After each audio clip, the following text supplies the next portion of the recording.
أعمالنا من يهده الله فلا مضل له ومن يضلله فلا هادي له ونشهد أن لا إله إلا الله وحده لا شريك له ونشهد أن سيدنا ومولانا محمد صلى الله تبارك وتعالى عليه وسلم تسليما كثيرا كثيرا أما بعد فأعوذ بالله من الشيطان الرجيم بسم الله الرحمن الرحيم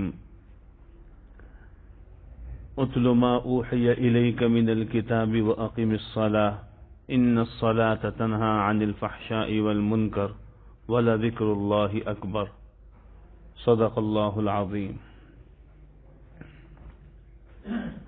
میرے محترم بھائیوں دوستو، آج اس رمضان المبارک کا یہ آخری جمعہ ہے،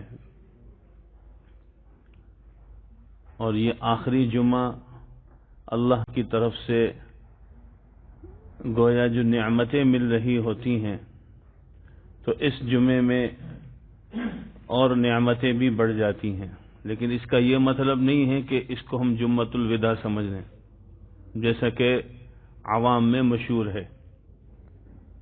ایک غلط اصطلاح مشہور ہے جمعۃ الوداع، اور اس کی وجہ سے اس دن کے خصوصی اہتمام اور اچھے کپڑے اور اس دن کو یہ سمجھنا کہ بس اسی دن سب کچھ ہوگا، بلکہ بعض جو لوگ یہ سمجھتے ہیں کہ اس دن جس نے نمازیں پڑھ لیں، اس دن جس نے عبادات کر لیں، ساری پچھلی عبادتیں اس کی جو رہ گئی ہیں ذمے پر، وہ اس کی جو ہے کیا ہو جائیں گی، پوری ہو جائیں گی۔ آخری جمعے کا مطلب یہ ہے کہ ہم جن خیر و برکتوں کے ساتھ پورا رمضان گزار رہے تھے، اب اس کے اختتام کا وقت آ گیا۔ اب عطاؤں کا وقت اللہ کی طرف سے جو چل رہا تھا، وہ وقت اللہ رب العزت نے جو رمضان کے آخر کے دن تھے یہاں پر اختتام پر پہنچ رہے، تو اپنے آپ کو سمیٹ لو، اپنے آپ کو سمجھا لو، اپنی عبادات کو قیمتی بنا لو۔ حضرت تھانوی رحمۃ اللہ علیہ نے ایک جگہ تحریر فرمایا ہے کہ رمضان کے مہینے کی 3 بڑی عبادتیں ہیں، رمضان کے مہینے کی 3 بڑی عبادتیں۔ فرمایا ایک ہے ذکر، دوسرا ہے تلاوت قرآن، اور تیسرا ہے نفل نماز۔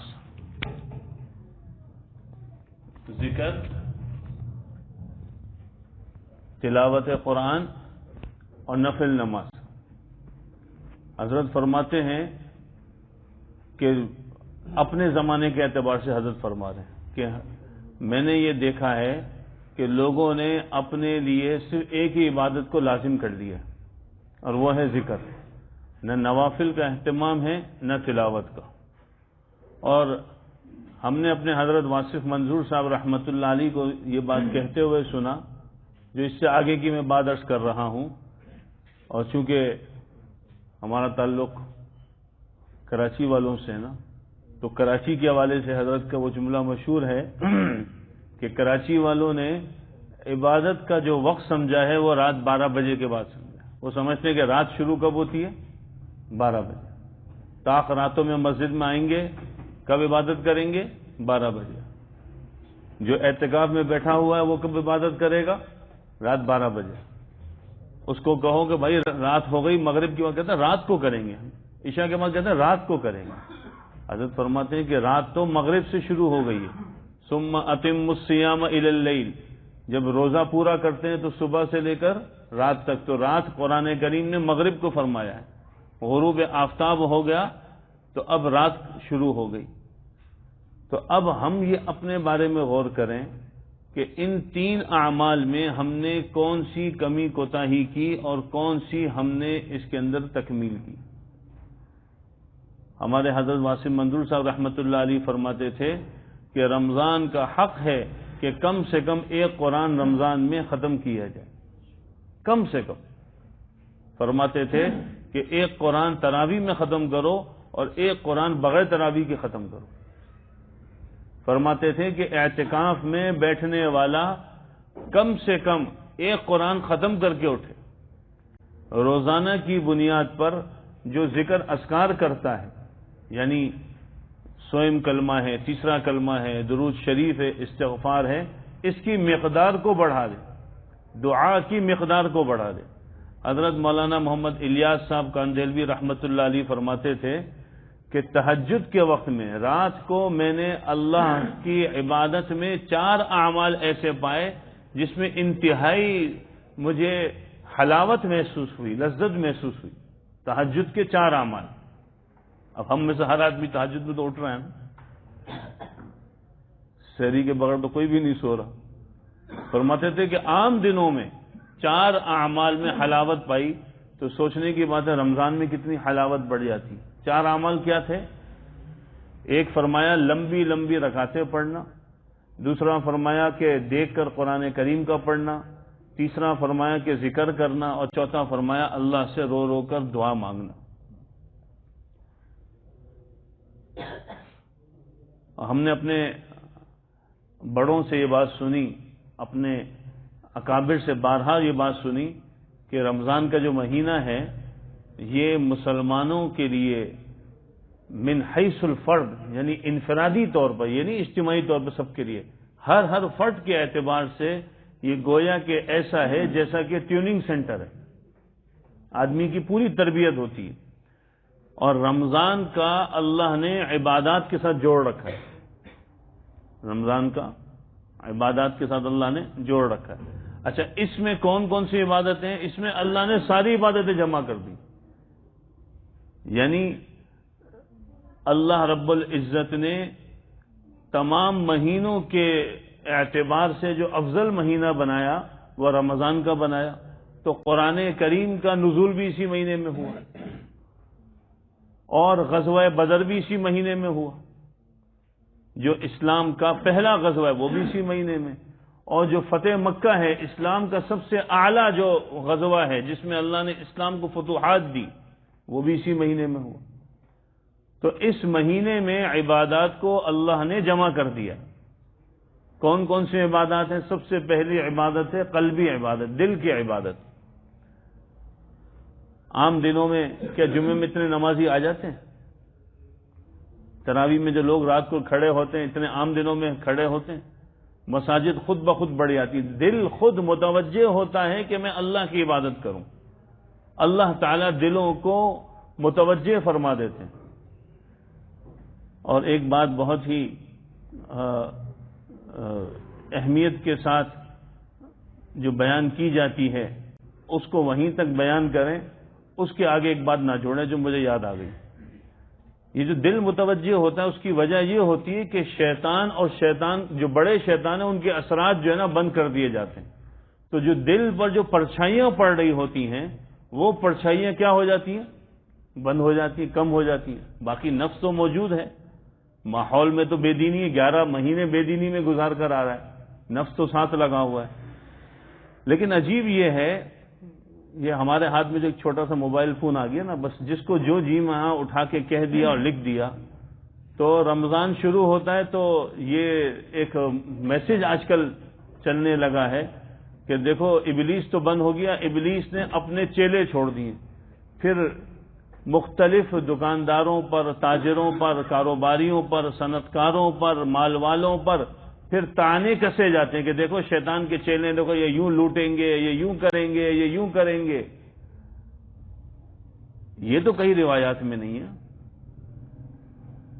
کسی کے اوپر یہ الزام لگانا، جبکہ یہی وہ تاجر ہیں جو دین کے کام کے لیے بھی، دنیاوی کام کے لیے بھی، رفاہی اداروں کے لیے بھی، دینی اداروں کے لیے بھی فنڈ فراہم کرتے ہیں۔ یہی وہ نیک لوگ ہیں، تاجر لوگ ہیں جو اپنے کاروبار کے ذریعے غریبوں کی، ضرورت مندوں کی، یتیموں کی مدد کرتے ہیں۔ اب ہم نے تو رمضان شروع کیا تھا عبادت کے لیے، اور امام صاحب نے شروع میں بیان بھی کیا ہوگا نا، لعلکم تتقون۔ رمضان شروع ہوتا ہے تو سنتے نا تقوی تقوی۔ تقوی کیا ہے؟ حضرت فرماتے تھے کہ تقوی ترک معاصی کا نام ہے، گناہوں کے چھوڑنے کا نام ہے۔ کثرت عبادات کا نام تقوی نہیں ہے، ترک معاصی، گناہ کے چھوڑنے کا نام تقوی ہے۔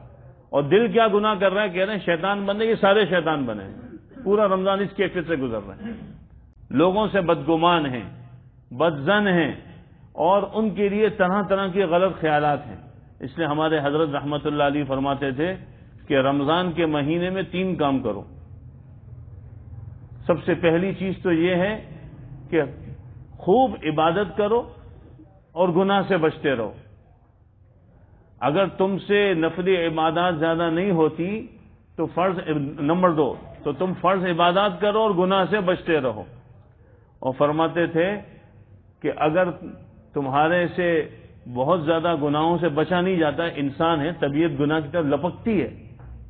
بعض دفعہ آدمی کہیں نکل جائے تو گناہ کہ بس دل چاہتا ہے یہ بھی کر لو.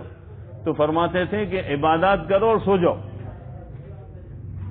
اپنے آپ کو گناہ سے بچانا ہے تو سو جاؤ، اپنے گھر میں رہو، اپنے وقت کو محدود کر دو تاکہ گناہ کی طرف جانا نہ ہو. تو رمضان عبادات کا مہینہ ہے تو قلبی عبادت یہ کہ کسی سے بدگمان نہ ہو. یہ تو ایک مثال دی نا، وقت تھوڑا ہے نا، باتیں زیادہ ہیں. نمبر 2 بدنی عبادت ہے. بدنی عبادت میں کیا کیا ہے؟ نماز بھی آ گیا، روزہ بھی آ گیا، زبان سے اچھا بول بھی آ گیا، اور پھر اسی طرح جو ہے وہ کسی کی خدمت ہے. رمضان میں تو ویسے ہی بہت خدمت ہوتی ہے. کسی کو کھانا کھلا دیا، کسی کو افطار کھلا دیا، کسی کو سحری کھلا دی. یہ بہت ساری بدنی عبادت کی جو ہے نا اقسام ہیں. گرچہ کچھ عبادات اس میں اور جہت سے بھی ہو سکتی ہیں، لیکن بدنی عبادت اس مہینے میں تو یہ ٹریننگ ہو رہی ہے. میں نے کہا نا رمضان ٹریننگ سینٹر ہے، ٹریننگ ہو رہی ہے. تو آدمی اپنی اس ٹریننگ کے اندر اپنے آپ کو عبادات سے جوڑ کے رکھے تاکہ 11 مہینے اس کے اثرات کے ساتھ چلتا رہے. اہل اللہ فرماتے ہیں کہ جو آدمی رمضان میں جس خیر کی عادت کو اپنا لیتا ہے اللہ سارا سال اس پہ اس کو استقامت عطا فرماتے ہیں، اور اگر کسی شر میں لگ جائے تو سارا سال اسی شر میں لگا رہتا ہے. اور تیسرے نمبر پر ہے مالی عبادت. مال کے ذریعے عبادت کرنا. مالی عبادت کیا بھائی؟ اللہ نے جو مال دیا ہے اس کو صحیح جگہ پہ خرچ کرنا. چنانچہ رمضان کے مہینے میں آدمی کے پاس ایک تو سحری اور افطاری ہے، اس میں مالی عبادت ہے. گھر والوں کو کھلا رہا ہے. حدیث میں آتا ہے کہ وہ لقمہ جو تم اپنی بیوی کے منہ میں ڈالتے ہو یہ بھی صدقہ ہے. ہم جو ہے نا بچوں کو سحری کرا رہے ہیں، افطاری کرا رہے ہیں، علاقے والوں کو کرا رہے ہیں. تو یہ ساری جو چیزیں ہیں یہ کیا ہیں؟ یہ عبادت ہے.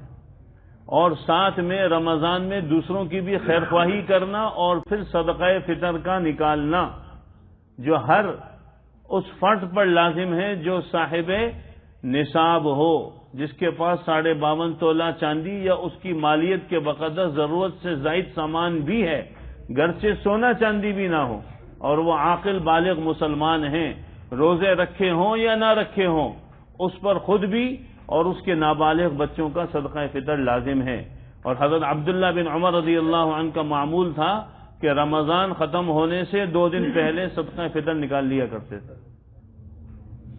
تو صدقہ فطر کا نکالنا یہ رمضان میں مالی عبادت ہے.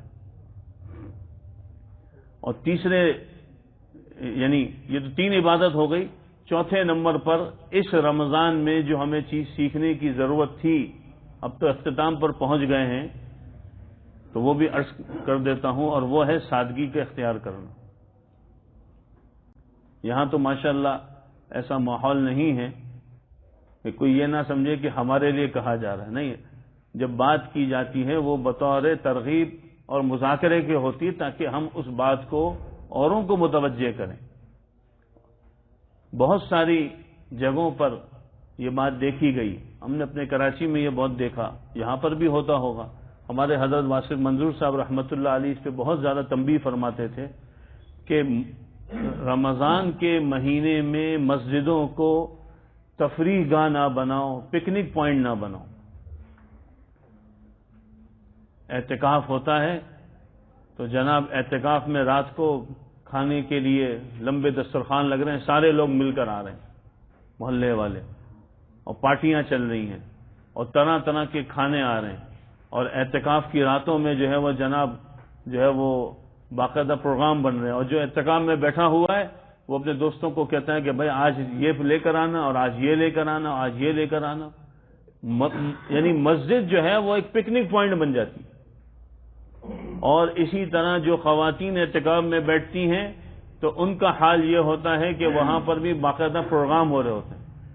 اور ایک عجیب ہمارے ہاں سوچ بن گئی ہے خواتین کے حوالے سے کہ یہ ایک الگ بات مشہور تھی پہلے کہ عورت کا عدت سے اٹھنا، تو آخری دن جو ہے عدت سے اٹھے تو کیا کیا کریں، تو یہ ایک الگ طرح کی رسم بن گئی. شریعت میں کوئی اس کے احکامات نہیں ہیں عدت سے اٹھنے کے.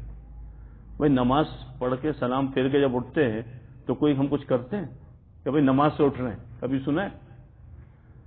رمضان جو ہے نا وہ اختتام ہو رہا ہے تو اللہ نے تو عید رکھی ہے، لیکن کبھی سنا ہے رمضان سے اٹھ رہے ہیں؟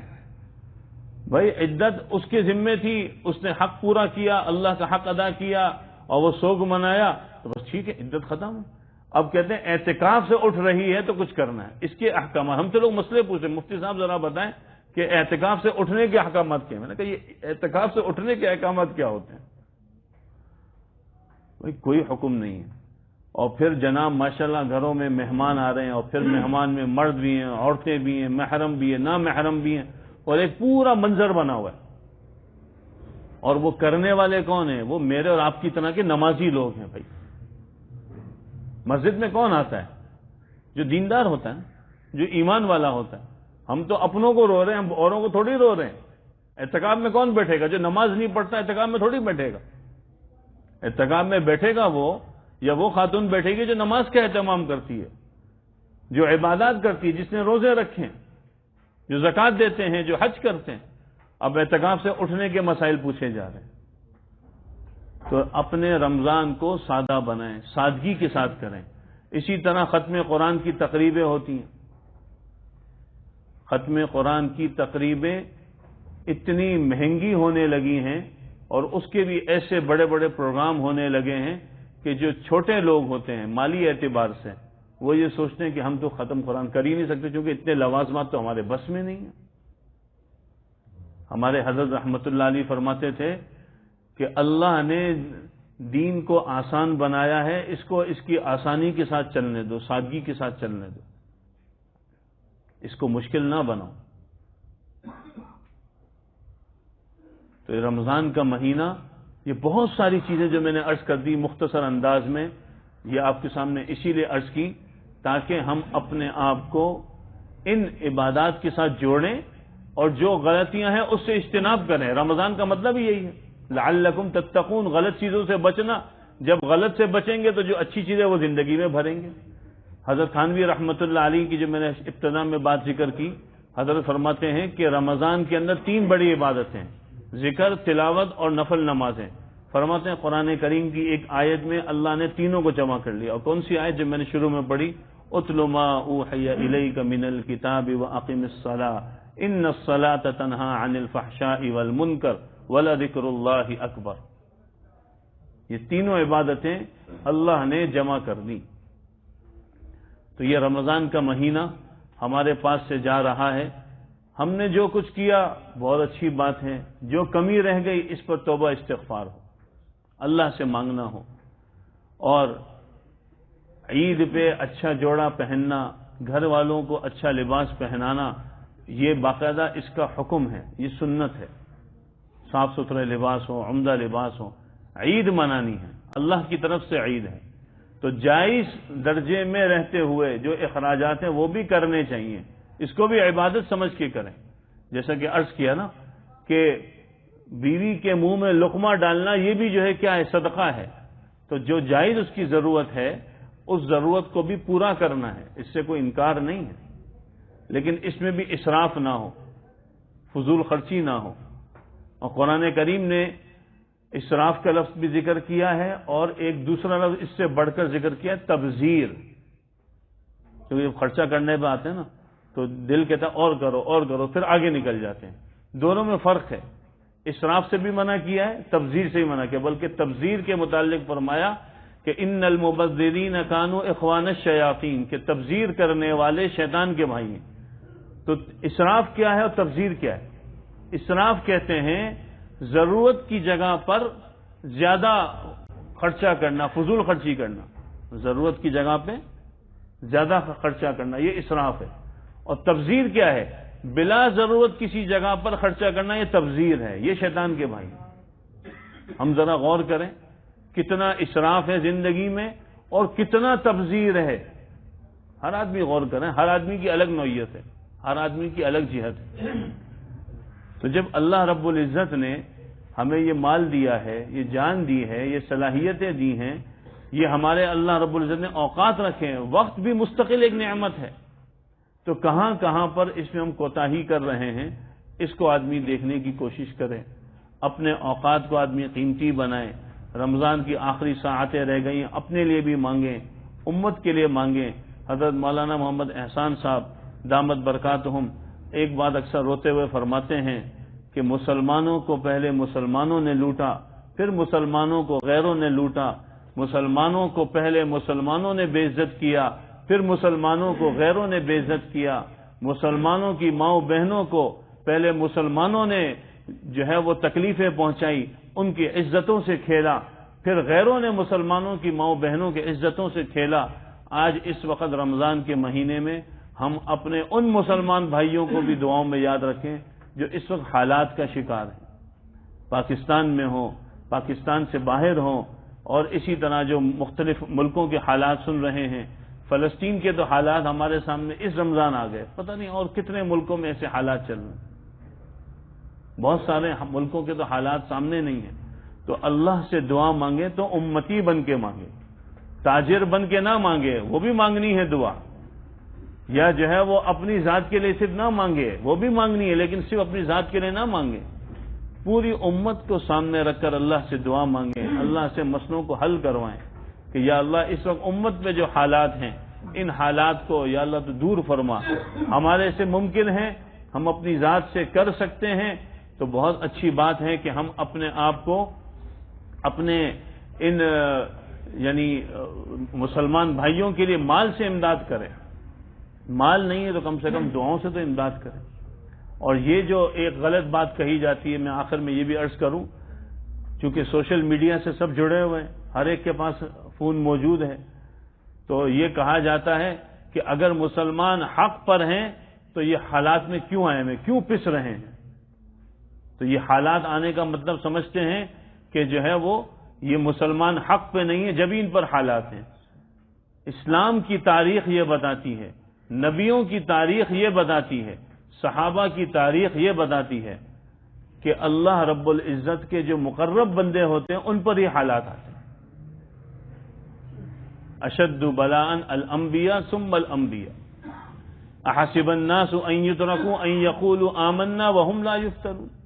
مکی دور میں کہ اللہ کے رسول صلی اللہ علیہ وسلم اور صحابہ پہ حالات نہیں آئے تو کیا مطلب ہے؟ کیا وہ حق پہ نہیں تھے؟ مدنی دور میں صحابہ کرام رضی اللہ عنہ اجمعین میں سے کتنے شہید ہوئے ہمارے سامنے نہیں ہیں، تو کیا مطلب ہے؟ کیا وہ حق پر نہیں تھے؟ یہ غلط باتیں، غلط چیزیں جو ہم معاشرے میں سن رہے ہیں، اس سے اپنے آپ کو بچانے کی کوشش کریں. یہ سمجھیں کہ جو یہ حالات آئے ہوئے یہ اصل میں ان پر نہیں ہے، ہم پر حالات ہیں. ہمارے ایمان کی ٹیسٹنگ ہو رہی ہے کہ ہم کتنا اللہ کے ساتھ، اللہ کے دین کے ساتھ جڑے ہوئے ہیں اور کتنا ہم اس سے دور ہو رہے ہیں. یہ ہمارے اللہ رب العزت ہمیں چیک کر رہا ہے، ٹیسٹ کر رہا ہے. حالات تو کسی پر بھی آ سکتے ہیں. انسان کو تو موت بھی آتی ہے، تو کیا موت اس کو آئے گی جو نافرمان ہوگا؟ نیک آدمی کو موت نہیں آئے گی. کہیں گے بھائی تو مر گیا مطلب یہ نافرمان تھا. ایسا نہیں ہے. اور غیروں کو اللہ رب العزت دنیا دیتے ہیں چونکہ دنیا ان کی جنت ہے. دنیا ان کی جنت ہے. قرآن کریم میں تو یہ فرمایا جس کا مفہوم یہ ہے کہ اگر ہمیں ایمان والوں کے ایمان سے پھسلنے کا اندیشہ نہ ہوتا تو ہم غیروں کے گھروں کو، ان کے گھر کی سیڑھیوں کو، ان کے سب چیزوں کو سونے کا بنا دیتے. لیکن چونکہ ایمان والوں کے ایمان کی کمزوری کا اندیشہ تھا کہ کہیں ایمان سے پھسل نہ جائیں تو اللہ نے ان کو اس طرح نہیں رکھا. تو دعاؤں کے اندر سب کو یاد رکھیں، اپنی ذات کو یاد رکھتے ہیں، اپنے گھر والوں کو یاد رکھتے ہیں، تو پوری امت کو بھی دعاؤں میں یاد رکھیں. اللہ تعالی ہم سب کو رمضان کی بابرکت ساعتیں 5-7 منٹ ہیں. اللہ تعالی ہمیں یہ جو بابرکت جو ساعتیں، ہیں اس کو ہمیں صحیح گزارنے کی توفیق عطا فرمائے. ایک اور بات اس حوالے سے عرض کرنی ہے جو رمضان کے حوالے سے، وہ یہ ہے کہ جس طرح ہم ہر شعبے کے ماہر سے اس شعبے کو سمجھتے اور سیکھتے ہیں، یہ بات ہمارے سامنے ہے۔ اگر میں آپ کے سامنے طب کی کتابیں پڑھ کر آ جاؤں اور میں کہوں مجھ سے آ کے علاج کراؤ، تو آپ کیا کہیں گے؟ نہیں مفتی صاحب بہت اچھی بات ہے، آپ مفتی ہیں، علاج آپ سے نہیں کروائیں گے۔ ڈاکٹر صاحب میں کہوں میرے ابا ڈاکٹر ہیں تو آپ کروائیں گے تب بھی علاج؟ بولیں گے بھائی ابا ڈاکٹر ہیں، آپ سے علاج نہیں کرانا، ابا سے کروا لیں گے۔ اگر کوئی انجینئرنگ کی کتابیں پڑھ کر آ جائے اور وہ یہ کہے کہ میں تو انجینئر کی کتابیں پڑھ کر آیا ہوں، مجھ سے جو ہے نا اب نقشہ بناؤں، کہیں گے بھائی ٹھیک ہے اچھی بات ہے، لیکن آپ سے ہم نقشے نہیں بنوائیں گے، آپ اپنے فن کے ضرور ماہر ہیں لیکن یہ آپ کا فن نہیں ہے۔ اسی طرح دین کو سیکھنا ہے تو اہل دین سے سیکھیں، یہ بھی ایک بڑا مسئلہ ہے رمضان میں کہ ہم دین کو سیکھتے ہیں غیر علماء سے جو پورا سال ہمیں بے دینی سکھاتے ہیں میڈیا پہ بیٹھ کر، ہم رمضان میں ان سے دین سیکھ رہے ہوتے ہیں۔ میں کیا کہہ رہا ہوں سمجھنے والے سمجھ رہے ہیں، دین کو اہل دین سے سیکھیں، اور دین کو سیکھنے کی جگہ یہ مسجدیں ہیں، یہ ممبر ہے، یہاں پر ہم دین کو سیکھیں، علماء سے جا کے سیکھیں، مستند علماء اور مفتیان کرام سے جا کے دین کو سیکھیں۔ یہ میڈیا پر بیٹھ کر ہم ان لوگوں سے دین کو سیکھ رہے ہیں جن کا دین سے کوئی تعلق نہیں ہے، یہ بھی بہت بڑی غلطی ہے۔ اہل دین سے دین کو سیکھیں۔ پھر کیا ہوتا ہے جب مستند راستوں سے آدمی نہیں سیکھتا تو پھر صاف سی بات ہے ان راستوں سے سیکھے گا جو صحیح راستہ نہیں ہے، اور پھر اس کے بعد آدمی بے دینی کی طرف بڑھ جاتا ہے۔ اللہ رب العزت نے ہر علاقے کے اندر مسجد بنوا دی ہے، تبلیغ کی محنت کی برکت سے ہر علاقے میں مسجد بن گئی، اور ہر جگہ دینی ادارے اللہ کے فضل سے قائم ہو گئے، علماء اور مفتیان کرام ہر علاقے میں موجود ہیں۔ کوئی ایسا شاید ہی علاقہ ہو جہاں یہ کہا جائے کہ یہاں پہ کوئی عالم نہیں ہے، کوئی مفتی نہیں ہے، شاید ہی ایسا کوئی علاقہ۔ پاکستان میں تو شاید میرے خیال میں ممکن ہی نہیں ہے کہ کوئی ایسا علاقہ ہو۔ اس لیے ہم دین کو بھی مستند علماء سے، مستند حضرات سے سیکھیں، اہل اللہ سے سیکھیں۔ ہم اپنے آپ کو، اپنے دین کو ہم ضائع نہ کریں۔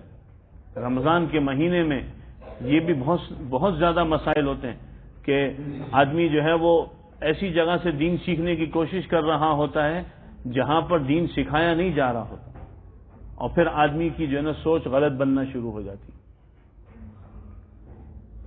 تو اللہ رب العزت نے ہم پر احسان فرمایا، پاکستان یہ دنیا کے اندر بہت ساری چیزوں میں پہلے نمبر پر ہے۔ ہم پاکستان کو جب دنیا کی اعتبار سے دیکھتے ہیں نا کہ اس اعتبار سے اس نمبر پر، اس نمبر پر، اس نمبر پر، اگر آپ کو دیکھنا ہے پاکستان کو تو علماء کے اعتبار سے پہلے نمبر پر ہے، حافظوں کے اعتبار سے پہلے نمبر پر ہے، دینی مدارس کے اعتبار سے پہلے نمبر پر ہے، مکاتب کے اعتبار سے پہلے نمبر پر ہے، صدقہ خیرات نکالنے کے اعتبار سے پہلے نمبر پر ہے، اسلامک فائنینسنگ کی دنیا میں پاکستان لیڈ کر رہا ہے، پہلے نمبر پر ہے، حلال فوڈ کے حوالے سے پاکستان پہلے نمبر پر ہے، لوگوں کی ضروریات چاہے وہ حادثات ہوں چاہے وہ حادثات نہ ہوں، پاکستان امداد میں پہلے نمبر پر ہے۔ اس کو بھی تو بیان کریں، اپنے ملک کی کمزوریوں کو بیان کرنا اور پھر یہ کہنا کہ ہمارے ملک میں کیا ہے، یہ بہت ہی غلط سوچ ہے۔ یہ ملک اللہ رب العزت نے رمضان کے مہینے میں عطا فرمایا ہے، یہ اللہ کا فضل ہے کہ یہ بابرکت سرزمین اللہ نے ہمیں عطا فرمائی، اس کی ناشکری نہ کریں، ناقدری نہ کریں۔ کوئی ایسی ایک بات کہہ رہا تھا، کہنے لگا کہ پاکستان والوں کو، پاکستان والوں نے جو ایسے مال والے ہیں، دنیاوی سوچ والے ہیں، کہ انہوں نے پاکستان کو صرف قبرستان سمجھا ہوا ہے۔ میں نے کہا کیا مطلب ہے؟ کہنے لگے کہ بھائی جب ان کو پڑھنا ہوتا ہے تو جا کے یورپ میں پڑھتے ہیں، کاروبار کرنا ہوتا ہے تو امریکہ، کینیڈا اور وہاں جا کے کرتے ہیں، اور جناب جب شاپنگ کرنی ہوتی ہے تو دبئی جا کے کرتے ہیں، اور کہا جب موت آتی کہتے ہیں میری قبر تو پاکستان میں بننی چاہیے۔ بولا پاکستان اس کے لیے رہ گیا؟ اپنے ملک سے محبت کریں، اپنے وطن سے محبت کریں۔ رمضان کے مہینے میں اللہ نے یہ ملک دیا تو ہمارے لیے تو یہ سبق بھی ہے، یہ اضافی سبق ہے رمضان کا، کہ ہم اللہ رب العزت کے ہاں شکر ادا کریں کہ یا اللہ تو نے ہمیں اتنا عظیم ملک عطا فرمایا ہے۔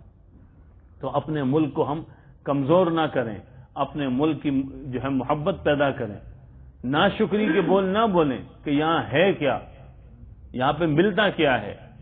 آپ جا کے دیکھ لیں باہر ممالک میں، پچھلے سال رمضان میں صومالیہ میں تھا، جماعت میں تھا صومالیہ میں، تو پورا 100% اسلامی ملک ہے، 100% سنی مسلمان ہیں، تقریباً 100% وہاں پر خواتین میں پردہ ہے، لیکن بہت ساری ایسی نعمتیں جو پاکستان میں پانی کے بہاؤ آج بھی مل رہی ہیں وہاں پر بھی مہنگی تھی۔